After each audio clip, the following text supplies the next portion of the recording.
BTR শিক্ষক নিযুক্তিৰ যি কাট অফ গুচি গ'ল নিযুক্তি হৈ গ'ল তাৰ সম্পৰ্কে A to Z ইনফৰমেশ্যন আপোনালোকৰ সৈতে শ্বেয়াৰ কৰিম। ভিডিঅ'টো একেবাৰে শেষলৈকে চাই থাকক। নতুনকৈ আহিছে যদি চেনেলটো ছাবস্ক্ৰাইব কৰি থ'ব এনেকুৱা ধৰণৰ ইনফৰমেটিভ তথ্যসমূহ প্ৰথমতে পাবৰ কাৰণে, আৰু লাইক কৰিবলৈ একেবাৰে নাপাহৰিব। আৰু যদিহে ভাল পায় তেনেহ'লে বন্ধু বান্ধৱীৰ সৈতে শ্বেয়াৰ কৰি দিয়ক, কাৰণ এই কথাখিনি আপোনালোকে জনাটো বহুত বেছি প্ৰয়োজনীয়। কাৰণ গোটেই কথাখিনি বিশ্লেষণ কৰি আজি আমি আপোনালোকৰ সৈতে এই কাট অফৰ এনালাইচিছটো কৰিম। ইয়াৰ পাছতে আপোনালোকে গম পাব যে সঁচাকৈ কি পৰ্যায়ত বিটিআৰ শিক্ষক নিযুক্তি হৈ গ'ল। কমেণ্ট কৰিব আপোনালোকে আপোনালোকৰ বহুমূলীয়া মন্তব্যসমূহ জনাব। সমালোচনা কৰাৰ আপোনালোকৰ সম্পূৰ্ণ অধিকাৰ আছে। গতিকে আমি বাৰে বাৰে এটা কথাই কওঁ বিটিআৰ প্ৰশাসনক, ইমানখিনি কেণ্ডিডেটক কিন্তু মাতিব নালাগিছিলে। উজনিৰ পৰা নামনিলৈকে বৰাক ভেলীৰ পৰাও প্ৰাৰ্থীক মাতি যি হাৰাশাস্তি কৰা হ'ল, যি হাজাৰ হাজাৰ টকা খৰচ কৰা হ'ল, মোৰ বোধৰে সেই টকাখিনি প্ৰমোদ বড়ো ডাঙৰীয়াই কিন্তু ঘূৰাই দিব লাগে, যিসকলে চাকৰিটো নাপালে। এইটো তেওঁলোক খুব এটা অনুৰোধ। এতিয়া আমি থুলমূলকৈ যি কাট অফৰ এনালাইচিছ, অৰ্থাৎ বিটিআৰ প্ৰশাসনৰ পৰা এটা কাট অফৰ এনালাইচিছ তেওঁলোকে কিমান গ'ল সেইটো সম্পূৰ্ণ মিডিয়াম ৱাইজ কাষ্ট ৱাইজ দি দিছে। কিন্তু ইয়াত কিন্তু এটা সন্দেহৰ আঙুলি আছে আমাৰ। আপোনালোকে সেইটো ভালদৰে শুনি যাব আৰু আপোনালোকৰ মন্তব্যসমূহ তাৰ পাছৰ পৰা দিব যে আপোনালোকৰ কাট অফ কিমান আছিলে আৰু ইয়াত পাবলৈ আপোনালোকৰ যোগ্য আছিলে নে নাছিলে সেইটো আপোনালোকে ক'ব।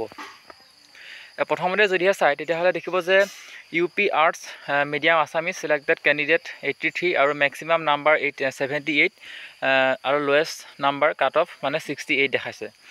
এতিয়া আপোনালোকে কওক যে UP আৰ্টছৰ আপোনালোকে 68ৰ ওপৰত কাৰোবাৰ আছিলে নেকি?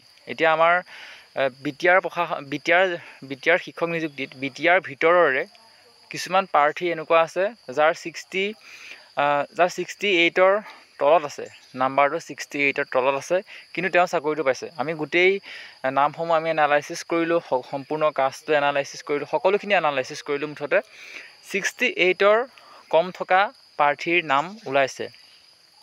ঠিক তেনেকৈ 2 নম্বৰ আছে UP আৰ্টছ বড়ো মিডিয়ামৰ 74 হাইষ্ট আছে, 74 গৈছে, 74.21 আৰু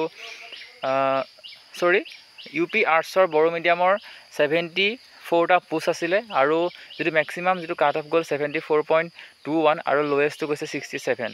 ঠিক তেনেদৰে আপোনালোকে যদি এইখন স্ক্ৰীনশ্বট মাৰি গোটেইসমূহ এনালাইচিছ কৰিব ক'ত কিমান গ'ল আৰু আপোনালোকৰ কাট অফসমূহ কিমান আছিলে, ইয়াতকৈ বেছি আছিলে নে কম আছিলে সেইটো আপোনালোকে জনাব। আৰু 12 নম্বৰৰ পৰা যদি আমি চাওঁ তেতিয়াহ'লে দেখিম যে হিন্দী, বেংগলী, আছামিজ আৰু বড়ো আছে। এতিয়া আমি চাওঁ যে 14 নম্বৰ যি LP আছামিজ মিডিয়াম, সেই আছামিজ মিডিয়ামৰ 369টা পোষ্ট 369 আৰু তাত হায়েষ্ট কাট অফ গৈছে 82.36 আৰু লোৱেষ্ট গৈছে 64.83। এতিয়া আপোনালোকক কওঁ যে আপোনালোকৰ LPৰ ক্ষেত্ৰত আছামিজ মিডিয়ামৰ ক্ষেত্ৰত 64ৰ ওপৰত কাৰ কিমান আছিলে সেইটো আপোনালোকে জনাব। এতিয়া আমি শুনামতে আমি যি এনালাইচিছ কৰিলোঁ, গোটেই মেইল লিষ্টসমূহ এনালাইচিছ কৰিলোঁ যে 64ৰ কম থকা প্ৰাৰ্থীয়েও কিন্তু ইয়াত পাই গৈছে চাকৰিটো, অৰ্থাৎ বেছি থকাজনে পোৱা নাই, কম থকাজনে পাই গৈছে। ঠিক তেনেদৰে বড়ো মিডিয়ামত 256 আছিলে পোষ্ট, 75 হাইষ্ট গৈছে আৰু 60 একেবাৰে লোৱেষ্ট গৈছে। গতিকে আপোনালোকে এইখন স্ক্ৰীনশ্বট মাৰি আপোনালোকে নিজে এনালাইচিছ কৰিব ক'ত কিমান গ'ল। আমি সামগ্ৰিকভাৱে এনালাইচিছ নকৰোঁ, বহুত বেছি দীঘলীয়া হৈ যাব। কিন্তু থুলমূলকৈ কওঁ যে ইয়াত কিন্তু এটা যদিহে হায়াৰ ছেকেণ্ডেৰীত কিমান মাৰ্কছ আছে, DLEডত কিমান মাৰ্কছ আছে, টেটত কিমান মাৰ্কছ পাইছে, এই সকলোখিনি তথ্য যদি উদ্ঘাটন কৰি সকলোখিনি যদি দেখাই দিলেহেঁতেন বিটিআৰ প্ৰশাসনে, তেতিয়াহ'লে প্ৰাৰ্থীসকলৰ মনত ইমান খোকোজা নাথাকিলেহেঁতেন। আজি নন বিটিআৰসকলৰ কথা মই বাদেই দিছোঁ, বিটিআৰ যিসকল কেণ্ডিডেট আছে তেওঁলোকেই খুব প্ৰকাশ কৰিছে যে এইটো সম্পূৰ্ণ ভালদৰে হৈ নুঠিলে নিযুক্তিটো, কাৰণ সম্পূৰ্ণ মাৰ্কসমূহ লুকুৱাই দিয়া হ'ল, ইয়াত হাইড কৰি দিয়া হ'ল, মাত্ৰ থুলমূল এটা মাৰ্ক দিয়া হ'ল আৰু সেই মাৰ্কটোতে খেলিমেলি লাগি আছে। অৰ্থাৎ লোৱেষ্ট কাট অফ যদিহে ইয়াত 67 গৈছে, কিন্তু 67তকৈ তলত নাম্বাৰ পোৱা মানুহে চাকৰি পাইছে। অৰ্থাৎ প্ৰথমতে যিখন লিষ্ট দিছিলে তাত গোটেই মাৰ্কসমূহ দি দিছিলে আৰু সেইটো চাই পেলাই এতিয়া মাৰ্কটো মিলাই পেলাই আমি গম পাইছোঁ যে কম নম্বৰ থকা মানুহেও চাকৰি পাইছে। মই পুনৰ কৈছোঁ যে নন বিটিআৰ প্ৰাৰ্থীসকলৰ ক্ষোভ আছেই, কিন্তু বিটিআৰ প্ৰশাসনৰ ভিতৰত যি 5খন ডিষ্ট্ৰিক্টৰ ভিতৰত যিসকল প্ৰাৰ্থী আছে তেওঁলোকৰ মনতো এটা ক্ষোভ দেখা গৈছে এই কাট অফৰ মাৰ্কক লৈ।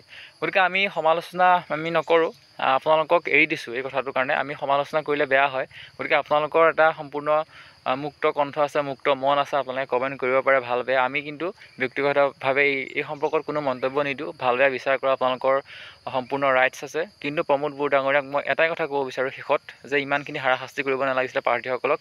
বিশেষকৈ উজনি অসমৰ তিনিচুকীয়া ডিব্ৰুগড়ৰ পৰা কিন্তু প্ৰাৰ্থী গৈছে কোকৰাঝাৰত, সুদূৰ কোকৰাঝাৰত কিন্তু ভেৰিফিকেশ্যন কৰিবৰ কাৰণে। তেওঁলোকে আশা এটা আছিলে যে চাকৰিটো এবাৰ দিব নন বিটিআৰ প্ৰাৰ্থীসকলক। যদি দিয়াৰ মতলবেই নাছিলে তেতিয়াহ'লে কিন্তু মাতিব নালাগিছিলে, কাৰণ সকলোৱে এটা কথা কৈ থাকে যে বিটিআৰত নন বিটিআৰ মানুহে চাকৰি নাপায়। কিন্তু এইবাৰ এটা আশাৰ উদগীৰণ হৈছিলে যে পাবও পাৰে, তাত তেওঁলোকে মাতিছে ভেৰিফিকেশ্যন কৰিবৰ কাৰণে।